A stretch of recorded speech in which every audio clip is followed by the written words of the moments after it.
everyone, welcome back to my channel. Welcome to another exciting vlog. আইবুড়ো ভাত পর্ব 2 আজকে পর্ব 2 আজকে হচ্ছে কুটি মামার বাড়িতে খাওয়ার নিমন্ত্রণ, মানে আমার যে দাদুর বাড়ি ওইখানে। সো কালকে কুটি মামার ছোটোমণি ফোন করে বলেছিল আজকে খাওয়ার জন্য। সো কাল আমার বৌদির সাথে গেছি, আজকে মার সাথে যাচ্ছি, মাও আজকে ইনভাইটেড। সো আজকে ব্লগটা এখান থেকে স্টার্ট করছি। কি ঠান্ডা পড়েছে আমাদের এদিকে, পুরো কালো করে রেখেছে আকাশ, মানে খুবই ঠান্ডা আজকে। মানে তো আমি জ্যাকেট ফ্যাকেট পরে নিয়েছি।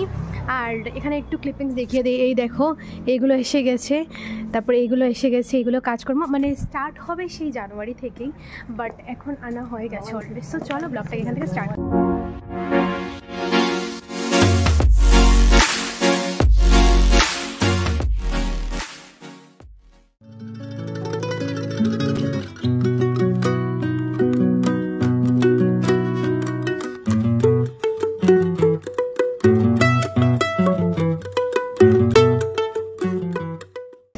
এত ঠান্ডা গাইজ, আর এদিকে টুকটুকে দিয়ে এসছি না তো ঠান্ডা খুব লেগেছে যেন।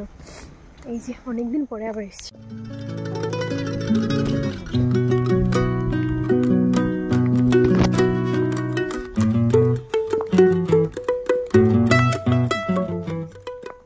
আমার ভাই দেখো নিজে তো খেয়েছেই, প্রথম আমার জন্য নিয়ে এসেছে। আচ্ছা একটা টেস্ট করে দেখছি। যে গরম গাইজ, মাংসটা কি টেস্টি হয়েছে, কিন্তু যা গরম খেতে পারছি না। এখানে পেয়ে গেছি পিঠে পুলি, এই যে অত বাস খেয়েই যাচ্ছে গাইজ। চলছে কেন, পিঠা খেলাম, জাম, নারিকেলের লাড্ডু, নারিকেলের নাড়ু। এখন আমরা একটু ব্যাডমিন্টন খেলাম। আমি after a long long long decade আমি ব্যাডমিন্টন খেলবো। আমার ভাই ব্যাডমিন্টন হাতে নিয়ে হাজির। চলো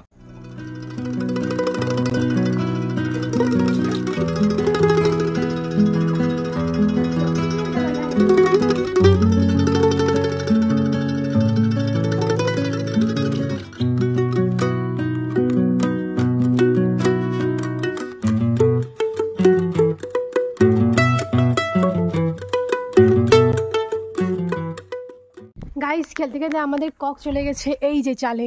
নামাও তো ভাই, নামাও।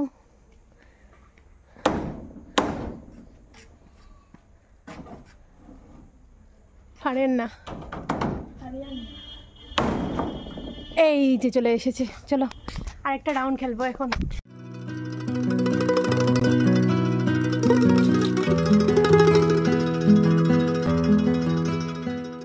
তোমাদেরকে আগেই বলেছিলাম যে আজকে আমি কুটি মামার ঘরে খেতে এসেছি।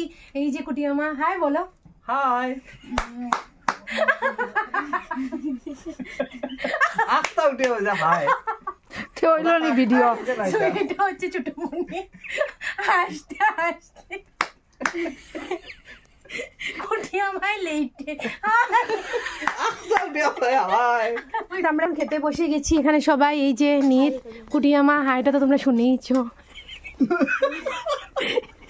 ছোটমণি এখানে খুব সুন্দর করে রান্না করেছে। আর এই যে দিদা, মানে ছোটমণির মা।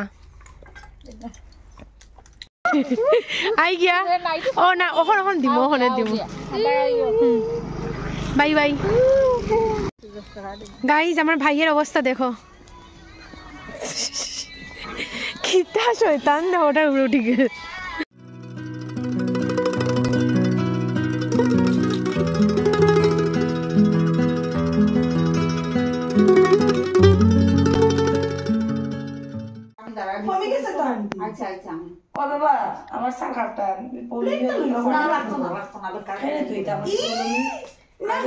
দেখো গাইস, কুমকুম খুব কর্মঠে মেয়ে, পিঠে চা সবকিছু দিয়েছে। সো গাইস, এখানে এখন আমি খাচ্ছি সকালবেলা আর খই ব্রেকফাস্টে। Good morning everyone. কাল ব্লগটাকে আর বেশি লম্বা করা হয়নি, কারণ হচ্ছে কি আমি টিউশনে চলে গিয়েছিলাম। আর তারপরে ঘরে এসে আমার আর শরীরেও দেয়নি। তারপরে মানে নানান আর কি ডেকোরেটরসরা এসেছিলো, এইসব কথা বলতে বলতে আমার রাতও হয়ে গেছে। তারপরে ব্লগটাকে কন্টিনিউ করা হয়নি। সো এখন আমার পার্সেলগুলো এসছে, এগুলোকে আনবক্স করবো। শীতের দুপুর আজকে আমার রেশমাদের ঘরে যাওয়ার কথা ছিল, রাজভাইয়ের ছেলের অন্নপ্রাশন, বাট যাওয়া হয়নি। শরীরটা ভালো না, 2 দিন খেয়ে পেটের অবস্থা খুব একটা ভালো নয়। তো এখানে দেখতে পাচ্ছ বিশাল পর্বত হয়ে আছে। পাহি ঘরে রয়েছে মার সাথে, বৌদির ভাই গেছে। তো মানে যে কথাটা বলছিলাম আর কি, কাল যখন আমি টিউশন করে এসেছি ঘরে, তো আমার যারা পুরনো স্টুডেন্ট ছিল, মানে একদম প্রথম থেকে যাদের শিখিয়েছি তাদের মধ্যে 2জনকে ইদানিং ছেড়েছি। ওদেরকে যখন ছাড়ছিলাম না, ভিতরটা খুব মানে ফাঁকা লাগছিল, কারণ অনেক কষ্ট করে আমি এই কটা টিউশন পেয়েছিলাম। প্রথমে আমি একটা দিয়ে স্টার্ট করেছিলাম 11 থেকে, যখন আমি 11-এ পড়তাম। তো এখন গুটি গুটি পায়ে অনেক কটা স্টুডেন্টই হয়ে গিয়েছিলো ঠাকুরের কৃপায়। তো যাই হোক, এই টিউশনের মানে টাকা দিয়ে আমি অনেক কিছু করেছি, আমার নিজের বলতে পারো ড্রিমসগুলো ফুলফিল করার চেষ্টা করেছি। সো এই জায়গায় দাঁড়িয়ে এগুলো আমার বড্ড খারাপ লাগছিল। আর আমার টিউশনগুলো আমি একে একে করে পেয়েছি, তো অনেক কষ্ট করে পেয়েছি। মানে একসাথে যে কতজনকে পেয়ে গেছি এমন না, কিন্তু খুব কষ্ট করেই পেয়েছি। সো এটার মর্ম যেন আলাদাই একটা। আর আমাকে পয়লা যে টিউশনগুলো পেয়েছিলাম সেগুলো আমাকে নির্দাদা দিয়েছিল। তো আমি নির্দাদার কাছে মানে কি বলবো, নির্দাদাকে থ্যাংক ইউ যে আমাকে দিয়েছিল বলেই আমি পয়লা টিউশনগুলো করেছিলাম, বা একটু এখান থেকে আমার টাকা পয়সা আসতো। তো দ্যাট ইজ ইট, ওইটাই। আরও আগামী দিনে হয়তো বা আরও কিছু হবে, ভালো হবে। আমি গানটাকে চালিয়ে যেতে চাই, গানটাকে স্টপ করতে মোটেই চাইছি না। আমি চাই আমি এরকমই মিউজিক ক্লাস করবো, বাট লক্ষ্মীপুরে তো সেটা পসিবল হবে না, হোপফুলি শিলচরে করবো। সো দ্যাট ইজ ইট, আজকে ব্লগটাকে এখানেই এন্ড করছি। যদি কিছু ভালো লেগে থাকে তাহলে please do like, comment, share and to subscribe this channel. By.